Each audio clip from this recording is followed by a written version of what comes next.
Vez que la sesión inaugural de la Asamblea fue definida para el 17 de noviembre, los legisladores planean adelantar la fecha de posesión del binomio presidencial. Y ahora mismo el presidente electo Daniel Noboa se encuentra ya en territorio nacional y es preciso ir siguiendo con atención algunas de las señales que va dando, de los anuncios que se van conociendo, particularmente en la conformación de su gabinete, de su equipo de gobierno. Para hablar sobre lo que ocurre con la política en atención al cambio de mando, al cambio de presidente y a la conformación de los diversos bloques y bancadas en el Parlamento, hemos pedido la participación de los siguientes invitados. Pablo Medina Pérez, profesor de Ciencia Política de la Universidad San Francisco de Quito; Luis Córdoba, coordinador del programa de investigación sobre orden, conflicto y violencia de la Universidad Central; y Pedro Donoso, director de ICARE, Inteligencia Comunicacional. Empezamos. Pablo, quizás con usted, contigo, lo que ocurre es que no tenemos nada de certezas. El presidente Daniel Noboa es una especie de enigma. Algunas referencias así muy tangenciales, pero no tenemos claro. ¿Qué pensar del nuevo gobierno? Buenas tardes, le escuchamos. Muy buenas tardes, Andrés, a quienes nos escuchan, a quienes me acompañan. En efecto, hay algunas pistas sobre algunos sectores, tenemos algunos nombres de gabinete, sin embargo, en el sector de seguridad, haciendo alusión al comentario que escuchamos hace un momento sobre la próxima reunión del Consejo de Seguridad, todavía no sabemos quiénes van a ser los encargados. Sabemos que el presidente electo va a venir y se va a reunir con la alta cúpula militar y policial, y se esperaría que a esa reunión asista, si no sus tres principales ministros, digamos, el de Interior, Defensa y de Gobierno, al menos el de Gobierno, y no sabemos mucho más, y creo que esto tiene que ver con que el presidente electo ha estado atendiendo al menos un asunto prioritario, que es el tema del financiamiento. Seguramente el otro tema que eventualmente le tiene que preocupar es la posibilidad de llevar a cabo, tener una agenda legislativa. En esto habrá que ver qué va a priorizar. El presidente electo ha dicho que va a mandar una ley económica urgente por mes mientras dure su mandato, o sea, serían un total de 16 proyectos de ley. No sé si es que eso fue oferta de campaña y hasta ahí llegó, o en efecto pretende hacer eso, porque si pretende hacer eso, sí le debe preocupar el hecho de que no tiene mayoría en el legislativo y de cómo va a terminar el legislativo. También hay que pensar, ayer veía algunos datos, solo las leyes que están asignadas a comisión, las leyes pendientes, los proyectos de ley pendientes asignados a comisión, suman más de 1060. Entonces, ese es el trabajo acumulado ahí. El volumen que está ahí estancado, ¿no? Y que el 90% de eso jamás se va a tratar, no les alcanza la vida. Entonces, ese es el nivel de trabajo en la Asamblea. Si es que él quiere forzar la mano, va a tenerla difícil porque no tiene bancada. Entonces, ¿con quién va a negociar? Y de lo que hemos visto, algunos analistas y también la literatura dice que el gabinete muchas veces se usa para llegar a acuerdos, es decir, tú me das un ministro y a cambio de eso tengo tus votos en el Parlamento. Los nombramientos que se han anunciado, ninguno de ellos al parecer obedecen a esa lógica.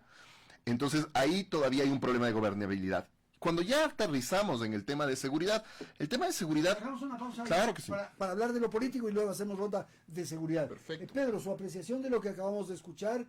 ¿Qué pensar sobre el gobierno que se inaugura, ahora nos dicen, el 23 de noviembre? En esta referencia que hizo Pablo, tal vez faltó mencionar lo de la consulta popular, que también es una idea, es un planteamiento que se ha señalado. Por favor. Gracias, Andrés. Saludos a Luis, a Pablo. Creo que, digamos, estamos evidenciando, ¿no es cierto?, mucha incertidumbre, pero además un presidente que se convierte en el gran ausente. Con el Ecuador están pasando muchas cosas. El problema es que si el presidente está ausente, no es que el Ecuador se detiene, claro, es que funcionan y pasan muchas cosas, ¿no es cierto? El nombramiento, por ejemplo, de Churuchumbi ya como coordinador de Pachacuti, que es algo que tiene que regresar a ver, digamos, la política del gobierno, las cifras y la ruptura del tejido social. Yo siempre repito, el pesimismo, 9 de cada 10 ecuatorianos, de acuerdo a los estudios de perfiles de opinión, se sienten pesimistas del presente. Solo 2 de cada 10 creen en el Estado, 4 de cada 10, solo 4 de cada 10 confían en el otro. Es decir, un tejido social destruido, un gobierno, un presidente ausente, Pero más allá del tema es que la soledad del poder tiene que verse con la guerra de interfunciones que está sucediendo. Es decir, entiendo el análisis ejecutivo-legislativo, pero aquí, digamos, se está jugando otras cosas. Por ejemplo, la guerra de interfunciones entre la fiscal y el Consejo de la Judicatura, el Consejo de Participación Ciudadana, la Corte Constitucional, y ahí Daniel Noboa no es un jugador que tiene presencia.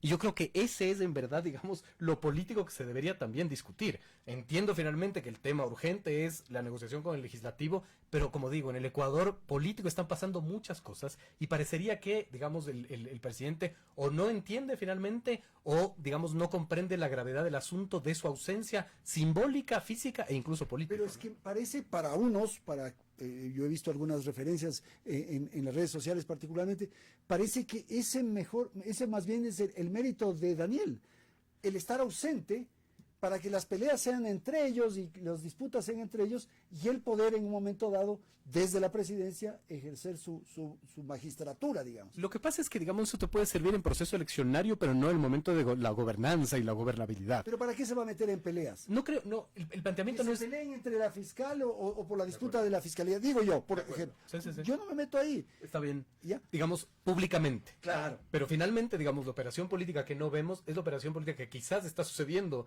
y ese puede ser, digamos, un análisis que no lo tengo. Pero más allá de eso, ¿no es cierto?, necesitas el pronunciamiento, ahora ya, por ejemplo, de un ministro o una ministra de gobierno, finalmente, ¿no? En plena crisis energética, por ejemplo, la lógica era que el presidente asuma esa crisis sin ser el responsable, pero plantee un nombramiento de una ministra de Energía, ¿no es cierto?, que te plantee 10 pasos a seguir para evitar estiajes. Lo que quiero decir es que la ausencia, finalmente, el momento de la toma de decisiones y el momento de la negociación política, sí te puede pasar factura. Y yo creo que eso es lo que está sucediendo. Okay. Luis, su apreciación de lo que podría ser o de lo que está ocurriendo en estos momentos de definiciones para la designación del equipo de gobierno y las expectativas del régimen que se inaugura el 23.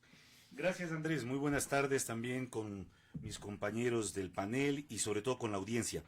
Bueno, yo pintaría el telón de fondo con unos 3 rasgos graves, gruesos, digamos, de lo que podría ser. La primera, que me parece a mí que Daniel Noboa está confiado de que los aspectos medulares de la política económica, de seguridad e inclusive de bienestar social van a ser tutelados por agentes externos al propio gobierno. Y hemos visto, por ejemplo, que no ha cambiado y tampoco se ha mostrado dispuesto a cambiar toda la planificación de políticas de materia de seguridad que ya aprobó el Ministerio del Interior con apoyo de Estados Unidos y de una tecnocracia internacional, incluso de Naciones Unidas. Eso está, desde una estrategia específica para la lucha contra el narcotráfico hasta una estrategia nacional para la seguridad ciudadana. Está trazado el mapa ahí y hay un financiamiento externo muy fuerte. En materia económica, acabamos de verle a Daniel Noboa visitando Washington para gestionar un nuevo compromiso crediticio con el Fondo Monetario Internacional, para gestionar fondos con los tenedores de bolsa y amplificar la bolsa de endeudamiento del Estado para poder subsistir durante su breve gobierno. Y en materia de bienestar social, acabamos de verle a Daniel Noboa que el día de ayer asume que la USAID va a definir cómo van a ellos a enfrentar el tema de generación de empleo en los sectores urbanos marginales. Entonces, por lo tanto, fíjate, al parecer los agentes externos al propio gobierno son los que ya le están diciendo, mira, aquí están las políticas, por lo tanto tú escoge a gente que tú creas que pueden simplemente ejecutar esto. Y ahí un poco se entendería tal vez esta ramillete de jóvenes que está poniendo en los ministerios, pero que sin duda van a tener enormes problemas en ejecución. Y el tercer aspecto que me parece clave es en cambio con la efectividad. Es decir, él puede tener las políticas puestas, diseñados planes maravillosos, puede inclusive tener plata y gestionada, pero otra cosa es implementación. Y creo que ahí el propio Guillermo Lasso tuvo enormes déficits. Una cosa es decidir algo y otra cosa es convertirlo en una política en territorio, y eso implica tener una comprensión no solo de cómo funciona la estructura burocrática de cada ámbito del gobierno, sino también tener gente capacitada para convertir eso, lo que es un concepto, en cuestiones tangibles. Y ahí me parece que no ha resuelto nada, no veo nadie que pueda estar trabajando desde ese punto de vista, y eso es peligroso porque me lleva al tercer y último rasgo general que quiero señalar.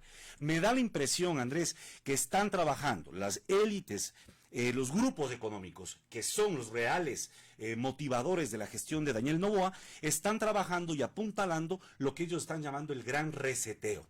Y ese puede ser la puerta, la llave para abrir ese gran reseteo jurídico institucional, es la famosa consulta popular que ofrece Daniel Noboa. Porque le hemos escuchado desde el propio Dajit, Alberto Dajic, que fue el acompañante no casual de Daniel Noboa en la visita a Lazo. Desde él ha planteado que hay que echarse abajo la Constitución y retomar, si es posible, la del 98.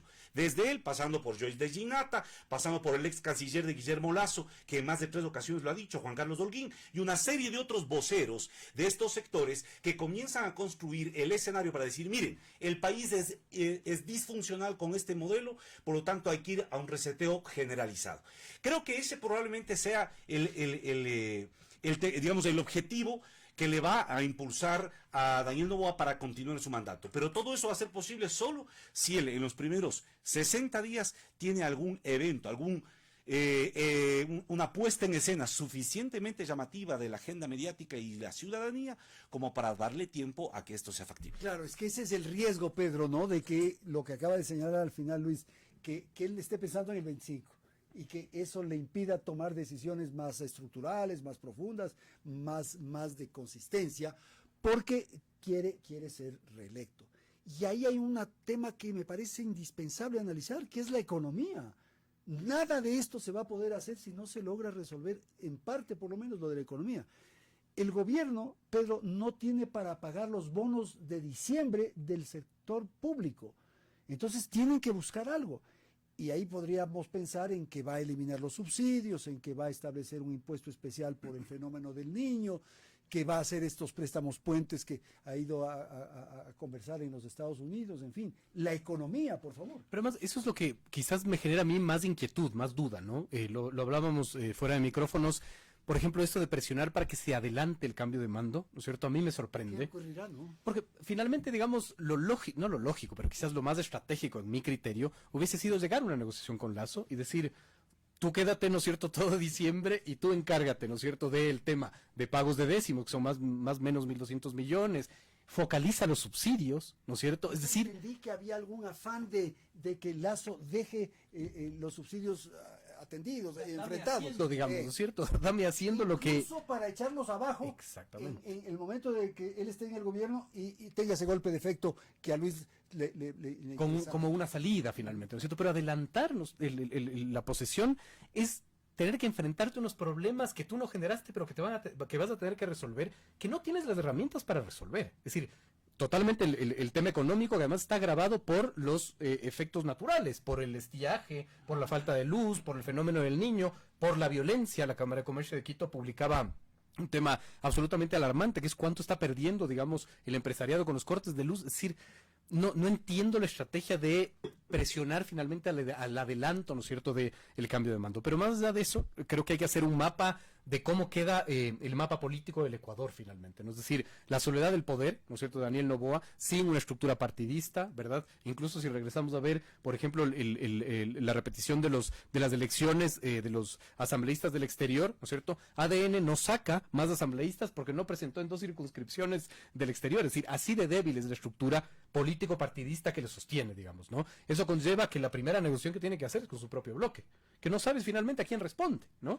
Pero más allá de eso, ¿no es cierto?, el mapa del poder queda con una revolución ciudadana, ¿verdad?, que puede hacer una oposición desde los gobiernos autónomos descentralizados, como ya hemos visto, para, digamos, exigir rentas. Después un partido social cristiano que, de acuerdo a lo que podemos ver, estaría dominando, por ejemplo, el Consejo de Participación Ciudadana, eso en la lógica institucional y en la lógica de la periferia, digo yo, de lo no institucionalizado, ¿no es cierto? Tienes a los movimientos sociales que en año preelectoral van a querer tener, ¿no es cierto?, un ticket para sentarse en la mesa del buffet, digamos, ¿no es cierto?, de la gran comida, ¿no es cierto?, y van a querer, digamos, ser un actor electoral importante, eso desde los movimientos sociales, ¿no es cierto?, desde la lógica de la legitimidad, pero también de el crimen organizado, finalmente, ¿no? Es decir, esos son factores de cómo queda el mapa de poder en el Ecuador y no hay respuestas. Y hay un tema sobre lo que han hablado hace un momento sus colegas, Pablo, y es la gobernabilidad. Finalmente esto se resume en eso, en la gobernabilidad. ¿Qué posibilidades tendrá Noboa de plantear leyes en el Parlamento, de que no le comiencen a tumbar ministros en el área política? Y lo que dice Pedro, ¿qué ocurrirá en las calles en esta tensión social que se advierte en el país. Yo creo que ahí hay que pensar en dos elementos fundamentales cuando estamos pensando en gobernabilidad. Por una parte, la relación con el legislativo y las otras funciones, como bien lo mencionaba Pedro, aunque nos quedamos en el legislativo porque finalmente es el representante y el representante político. Teóricamente las otras no, aunque sabemos que también hay política ahí. Y ahí un elemento que es importantísimo es, primero, la agenda. En efecto, Pedro ha tocado algunos temas. Él no tiene una bancada pequeña. Esa bancada pequeña habrá que ver si se queda con él, cómo negocia con su propia bancada y cómo negocia con las otras. Pero no solo se trata de avanzar una agenda, sino de que no te bloqueen. Y nosotros muchas veces no nos fijamos en un instrumento que la Asamblea ha ido perfeccionando. Los asambleístas han ido perfeccionando cuando quieren bloquear un ejecutivo, que no son las leyes, son los pedidos de información. Los pedidos de información de la última legislatura triplican los del anterior. Es decir, estamos hablando de que le pidieron en los 3 años, más o menos un poco más de gobierno de Lasso, le pidieron más de 10.600, 10.700 pedidos de información.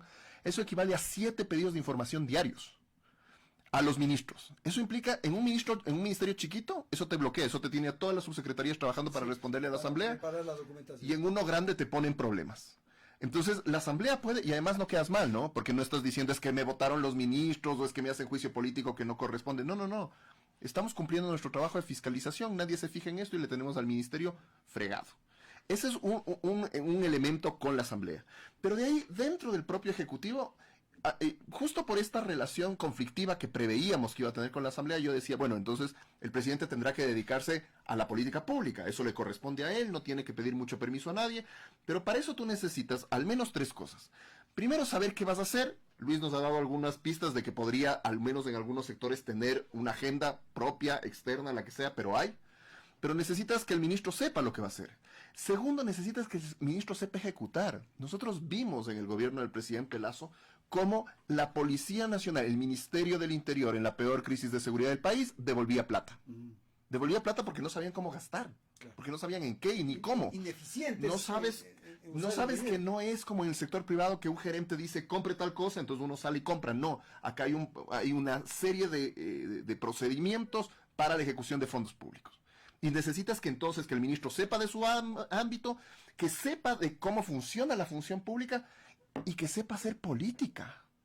Porque los efectos de la política pública, hay ganadores y hay perdedores. Y cuando los perdedores son movimientos sociales organizados, por ejemplo, te montan un paro, te paralizan la ciudad, te paralizan el país, y tú tienes que saber negociar. Tienes que saber negociar incluso con las propias burocracias internas, así como con los sectores sociales. Entonces, ni en su relación con el legislativo, ni hacia adentro la tiene fácil, y hacia adentro, con los cargos que vamos viendo que nombra, en algunos casos podemos decir parece que tienen idea, en otros, al menos por sus credenciales académicas y previas de laborales, no. Tampoco parece que tienen mucha idea de cómo funciona el Estado, quizá un aire fresco, ojalá, espero que me sorprendan y me cierren la boca, pero parecería que no. Y en el tema político, no sé si es que van a tener la capacidad de acercarse. Eso lo que tú dices es así, o sea, parecería, podría ser, en fin, porque no hay certezas. No hay una declaración del presidente o quizás un vocero que defina algo. Nada está claro, nada está señalado. Lo de la consulta popular, no sabemos si se va a hacer o no se va a hacer. Está ahí, se dijo. Entonces, lo de las certezas a mí más me angustia. Y también algo más formal. Hay que entender que el nuevo presidente no es un expositor no desarrolla mucho sus ideas y es jovencito.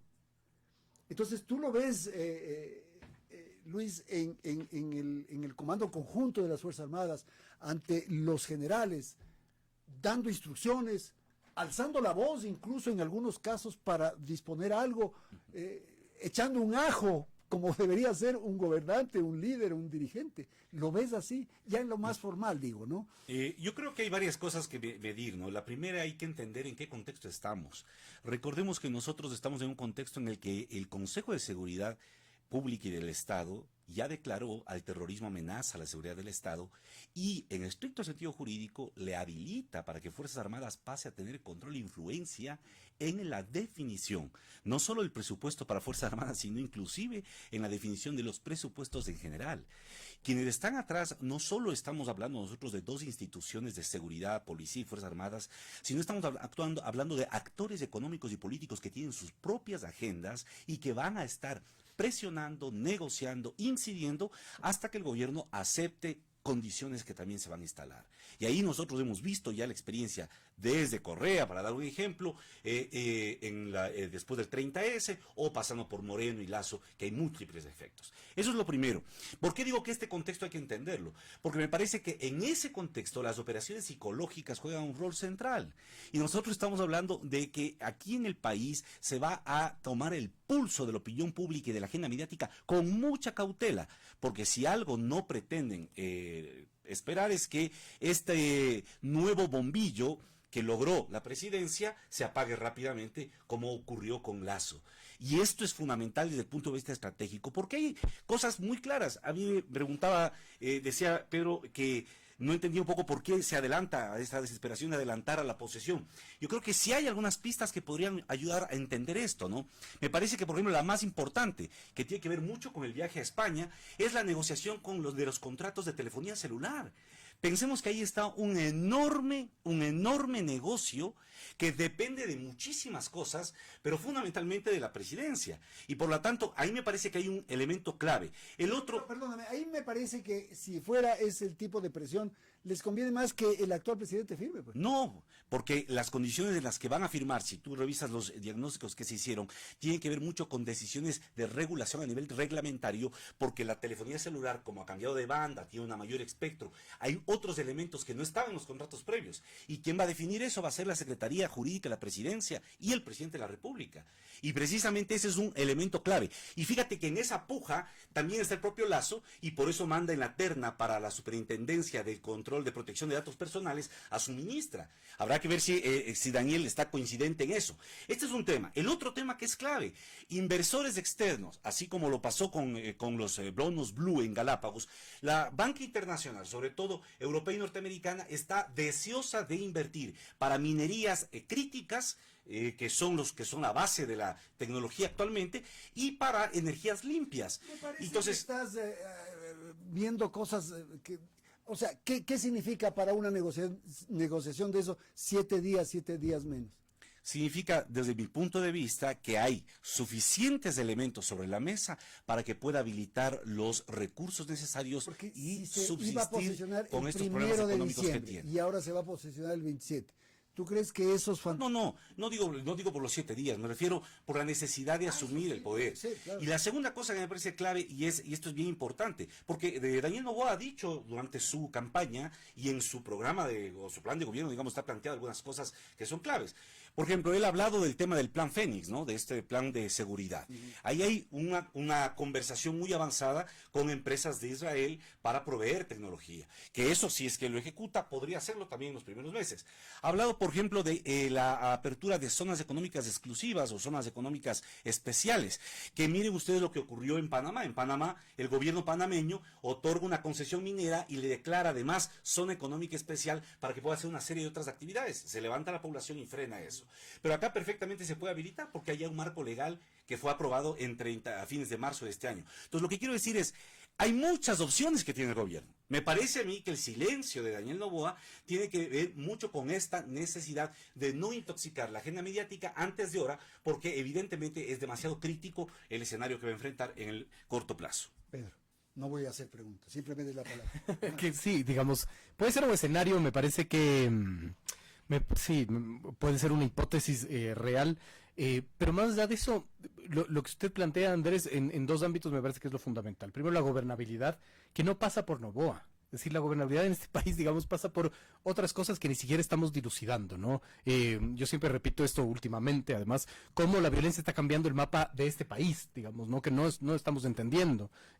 Empresas aseguradoras que ya no te aseguran los carros de la costa, por ejemplo, ¿no es cierto? Yo les contaba a los colegas que un periodista de Durán, recién en un conversatorio con el secretario relator de la libertad de expresión del Sistema Interamericano, decía que antes los narcotraficantes, ¿no es cierto?, te llamaban como periodista y te decían, si tú publicas de esto te mato. Ahora están llamando, te mandan un boletín de prensa y te dicen, si no publicas de esto te mato. Es decir, estamos consumiendo blanqueamiento de la información. Es decir, la gobernabilidad no pasa por los acuerdos de la Asamblea, por ADN, por, ¿no es cierto?, por RC. Pasa por, digamos, cómo el tejido social está quebrado, pero además pasa porque no hay ni una sola política pública en este país que apunte a reconstituir el tejido social. Yo soy incapaz de reconocer 5 políticas públicas del gobierno de Lazo que vayan en ese aspecto, ¿no? Entonces, creo que ese es el tema. Este país es una bomba de tiempo, sigue siendo una bomba de tiempo, y la incertidumbre con la cual está llegando Noboa no ayuda a desarmar esa bomba de tiempo. Sin duda.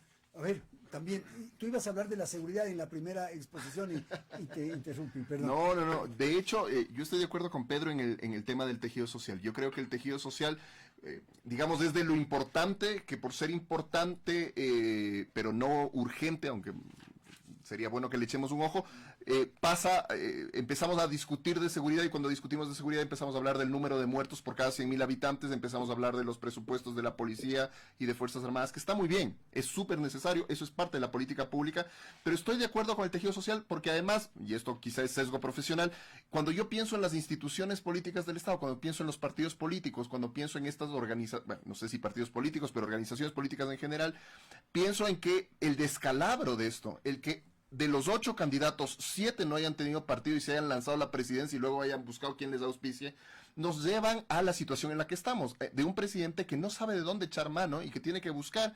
De hecho, en la calle te están pidiendo firmas para constituir el partido. De Daniel Noboa, están pidiendo firmas para poder constituir el partido. Eso es poner la carroza por delante de los caballos. Y yo sé que uno dice, bueno, pero es que este pensamiento muy del siglo XIX, de los politólogos, etcétera, pero hay una razón que tiene que ver con que puedas armar una estructura política que te dé bases con tejido social. Entonces tú, cuando eres un partido cristiano, tienes bases en la iglesia, tienes base con los conservadores. Si eres un partido socialista, tienes base con los sindicatos, pero tienes base, tienes tejido, que te dé ministros, que te dé gente que sacar a la calle cuando necesitas hacer fuerza política, que te dé algo. Entonces, eso tiene que ver con el tejido social, y que además se manifiesta también en una decisión para enfrentar un desafío como el de la seguridad. Porque en la medida en la que tú estás más aislado y asustado, la posibilidad real de que como sociedad tú decidas decir, sí, vamos a apoyar esto aunque sea peligroso, es menor. Ahora, es verdad también que el tema de la seguridad hay que desglosarlo. En esto Luis tiene mucha más experiencia que yo, pero hay que desglosarlo también por territorio, por tipo de delincuencia, por tipo de actor. Cuando nosotros pensamos, el otro día alguien me decía, es que estamos como México y Colombia. No estamos como México y Colombia. O sea, en Colombia, en Medellín, había 300 muertos cada 100.000 habitantes en los 80 y en los 90. Entonces, no, a ese nivel no estamos. No quiere decir que no podamos estar, pero todavía no estamos de ese nivel. Cuando uno verifica los datos por provincia, uno se da cuenta que con 5 provincias están por sobre los 30 muertos por cada 100.000 habitantes. El resto del Ecuador está por debajo de ese límite. Que eso no quiere decir que estén bien. Cuando uno revisa Pichincha, está en términos, sí, uno siente que le pueden asaltar aquí a la vuelta de la esquina, etcétera, pero en relación a Durán no tiene nada que ver. Entonces también sabemos que hay un posicionamiento territorial de la inseguridad, y que no es lo mismo atacar al crimen organizado en Durán que atacar a las bandas delincuenciales que te roban en los semáforos en la Granados. No es lo mismo. Y para eso se necesita política pública distinta. Pero otra vez, para la política pública necesitas de este ministro que sabe de política pública, que sabe cómo ejecutarla y que sabe cómo negociar también con burocracias organizadas como la Policía Nacional y las Fuerzas Armadas. Pedro, y tal vez, como no estamos claros de esto de la incertidumbre que he señalado en varias oportunidades, uno podría pensar que en un momento dado a Daniel lo coopten, o sea, que las organizaciones políticas se lo coman, digamos, y que lo tengan ahí para un poco lo que señalaba también Luis. O sea, eso sí es posible. Sí, que ni siquiera las organizaciones políticas, es decir, organizaciones gremiales, sindicales, ¿no? Es decir, Familiares. grupos económicos en general, o políticos o sociales, porque lo que dice Pablo es la clave finalmente, ¿no es cierto? Es decir, la política se hace con estructuras, porque si no, ¿no es cierto?, la política te pasa por encima, ¿no? Y claro, Noboa finalmente es incapaz incluso de identificar 3 o 4 colaboradores para poner de ministerios colaboradores propios, finalmente, diría yo, ¿no? Es decir, el ejemplo que yo les daba, u otro ejemplo, Javier Rodríguez, que es este analista de datos, siempre repite este análisis, ¿no es cierto? 21% recibió en primera vuelta de porcentaje de votos totales Noboa, 11% recibió su bloque de legisladores. Es decir, hay una diferencia de 10 puntos en donde lo que te está diciendo es el bloque de Noboa no es el bloque de Noboa. ¿De quién es? Esa es la gran pregunta finalmente. ¿Con quién vas a negociar? Entonces, claro, cuando tienes un presidente huérfano de organización política, es decir, de estructura de protección política, ¿no es cierto?, eres de fácil cooptación. Ahí la pregunta es quién te va a cooptar, pero además con qué intereses. Y ahí se reviven los clivajes históricos del Ecuador. Esos clivajes Sierra Costa, por ejemplo, importadores, exportadores, es decir, la verdadera disputa política, no el correísmo, anticorreísmo, que para mí es un clivaje mentiroso que se activa electoralmente, ¿no? Sino ese es el tema. Y cuando tienes un presidente, digamos, cooptado, secuestrado, ¿no es cierto?, tienes una política pública secuestrada que finalmente no atiende a los problemas del país. Y claro, ahorita el problema de la ausencia de Noboa es que no puede darse el lujo de estar ausente, porque el Ecuador ahorita ya no le va a dar una curva de aprendizaje tan generosa como fue con Lasso, creo yo, porque los problemas son tan graves, ¿verdad?, que ya la expectativa finalmente es altísima. Bueno, pero eso está por verse, Sí, porque capaz que él tiene un golpe de efecto de una cosa que no sabemos, que no está sabemos pensando, cuál es. y nos marea. Que no y nos- sabemos desde el no problema. sabemos. Entonces, yo digo eso. Sí, para puede conversar. ser. Profesor. Yo lo que diría ahí es que me parece que hay preguntas importantes que tendrá que resolver y la prensa tiene un rol central frente al nuevo gobierno. La primera tiene que ver, por ejemplo, con el papel que va a cumplir el ministro de Agricultura, que es un hombre vinculado al sector bananero, a sabiendas de que es precisamente el banano el principal mercancía que está sirviendo para camuflar la exportación de cocaína. A sabiendas de que el reportaje de Alicia Manrique, Narco Banano, demuestra que es a través de una estructura de otorgamiento de cupos de exportación desde el MAGAF que se permite este blanqueo de droga a través del banano. Entonces, lo que habría que preguntar es, ¿estará dispuesto el representante del grupo de exportación de banano poner restricciones y regulaciones más robustas para la exportación de banano, para la exportación de camarón, que son los principales productos no petroleros? Este es un tema central, Bueno, porque si pero no, eso que tú las estás economías diciendo ilícitas... hace suponer que ellos están en el narcotráfico. Bueno, eso estás suponiendo tú, pero yo lo que estoy diciendo es... Si no me van a poner, o sea, yo no quiero que me pongan regulaciones, ni controles, ni nada, porque están en algo. Por eso digo, ese es un dilema, porque si yo pongo, ¿cómo le pongo a alguien que representa los intereses de exportar más? Cuando la lógica es tener a alguien que regule justamente ese mercado. Es lo mismo que podríamos hablar sobre la superintendencia, el control del poder del mercado. Si le pongo, imagínense al representante del grupo económico más poderoso del país como superintendente, para dar un ejemplo hipotético, parecería que algo no está muy claro. Yo creo que ahí hay una primera cosa. El ministro puede dar facilidades en los cupos de exportación, en los mercados, en los precios de la caja de banano, en fin, esas cosas sí pueden estar ocurriendo. Pero que esté puesto ahí para los controles del tráfico de drogas, me parece muy atrevido. El reportaje de Alina Manrique que salió en TC Televisión y en Conectas titulado Narco Banano demuestra que Sí, el es sistema... verdad. Claro, Ay, yo no discuto. eso Se han digo, descubierto eso se ha muchos construido. casos. Por pero eso- que yo le ponga a un No, ministro no. para que Yo lo que libere estoy... de los controles. No, yo lo que estoy diciendo es, esa es una pregunta que la prensa tiene que hacer al nuevo gobierno. Claro. ¿Cómo va a afrontar el tema del narcotráfico a través de estas exportaciones? Tiene que hacer una pregunta de cómo se están manejando, por ejemplo, la concesión de los principales puertos, en donde, por ejemplo, el puerto de Pozorja, que lo entregó Rafael Correa a una empresa donde está Isabel Noboa y un grupo catarí como asociados. Es decir, la tía del actual presidente. Por lo tanto, ¿cómo se van a manejar los aspectos que tienen que ver, por ejemplo, con las negociaciones para la aprobación del TLC con China, que es otro de los socios estratégicos de Ecuador, porque el principal comprador de camarón en el país es China? La gran parte de las exportaciones, hoy ya es China nuestro principal socio comercial. Y ese TLC está en stand-by hasta que se dé la aprobación de la Asamblea. Entonces yo cierro diciendo esto. Sí.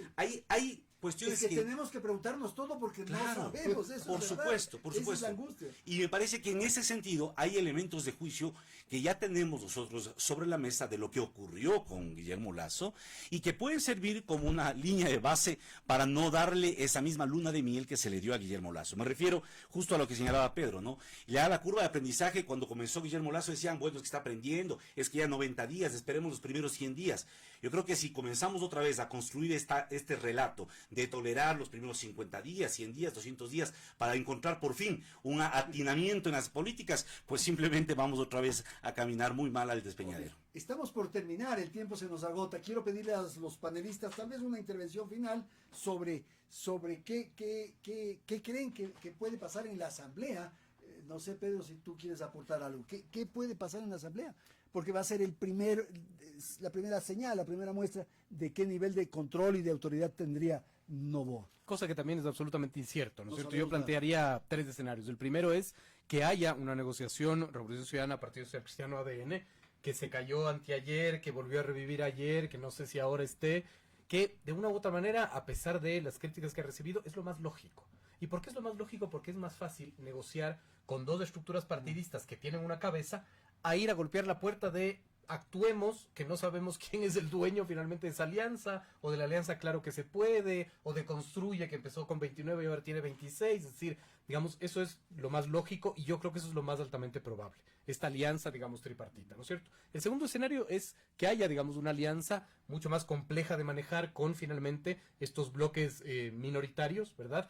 Y la tercera es que no haya ninguna alianza, digamos, ¿no? Y que el canibalismo político como reviente, ¿verdad? Y que dé paso a un perfil que yo creo que va a ser el comportamiento de la legislatura, una legislatura altamente fiscalizadora, ¿no es cierto? Es decir, que se dedique a juicios políticos, pedidos de información y de muy poca producción legislativa, digamos. Es que ese es un escenario que yo he escuchado y que podría ocurrir, porque como tampoco sabemos de eso, es dar las espaldas al Parlamento. Totalmente. No tomarlo en cuenta el Parlamento, que el Parlamento siga ahí gritando y chillando y yo sigo gobernando acá con mis cosas. Eso me parece muy inocente, ¿no es Medio cierto? inocente, pero... Sí, a ver, tiene su lógica en la construcción estructural jurídica del Ecuador. Es decir, el 90% de las decisiones presidenciales se las puede tomar sin el legislativo. Sin embargo, no estás visualizando lo que yo decía, la verdadera disputa de poder. Es decir, cuando tienes un legislativo que te fiscaliza ministros, que se te baja ministros, que destituye, no sé, me invento, a los vocales del Consejo Nacional Electoral y pone a otros, es decir,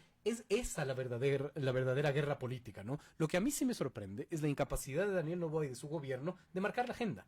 Si tú no marcas la agenda, alguien te la va a marcar. Escoge quién finalmente, tus antagonistas políticos o tus antagonistas sociales o a la larga el crimen organizado. Pablo, por favor, par de minutos. Yo me quedo con los 3 escenarios que ha planteado Pedro, estoy de acuerdo con ellos y trabajaría sobre este último, sobre el canibalismo político. Y yo creo que una hipótesis justamente de cara a esta incertidumbre que tenemos, a esta falta de declaraciones, falta de marcar la agenda, quizá tiene que ver con que el presidente Noboa está pensando justamente en priorizar ciertos aspectos y el resto... Tengo 16 meses, necesito mostrar resultados en 3 o 4 cosas para asegurar mi reelección. El resto que se queme. O sea, no me importa, puedo aguantar 16 meses, en el 25 me haré cargo de tener una bancada y de negociar eso. Y eso podría tener que ver no solo con el Parlamento, sino incluso con ciertos sectores de su propio gabinete.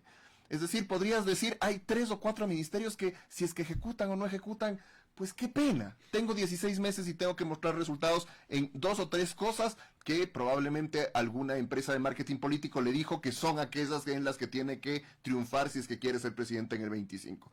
Esa es una opción. Y lo otro que también iba a decir es que algo que mencionó Pedro y me parece importante, en términos incluso económicos, siempre el precio es mayor al por mayor que a menudeo. Entonces siempre te conviene trabajar con bancadas que ir de asambleísta en asambleísta preguntándole ¿qué quieres para votar, apoyarme en este proyecto de ley? Y entonces eso es algo que el presidente Lasso no entendió y que por eso días antes de su posesión destruyó la alianza a la que había llegado, creo, Partido Social Cristiano y Revolución Ciudadana. ¿Y qué le pasó? Le pasó que el resto del periodo tuvo que estar negociando el menudeo con 4 o 5, ya no sé cuántas facciones eran las de Pachacútec ni las de la Izquierda Democrática, pero nunca eran un partido. Y eso es muy costoso a nivel político. Entonces yo creo que la Asamblea puede ser un escenario en donde si el presidente inocentemente decide abandonarla, finalmente va a intentar aguantar y resistir la fiscalización los 16 meses, o lo otro, lo lógico sería que negocie con las bancadas grandes. Ok, ayúdame Cierro. porque estoy sobre el tiempo. Gracias. Sí, Solo por favor. recordando, para mostrar la importancia del legislativo. Aníbal Pérez Liñán, uno de los importantes politólogos, él diagnosticó la nueva inestabilidad en América Latina y él decía, hay 3 elementos que determinan la caída de un gobierno. No tener un escudo legislativo, no tener la opinión pública a favor y protestas en las calles. Si vemos el posible juicio político que abrió las puertas a la muerte cruzada con Guillermo Lasso, se dio precisamente en ese contexto.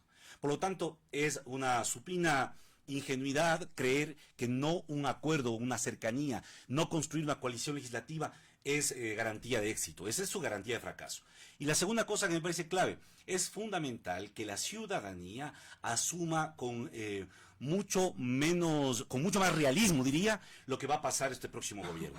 Porque es evidente que no se van a lograr resolver los grandes problemas si es que no hay una mayor incidencia de los sectores organizados en la sociedad civil.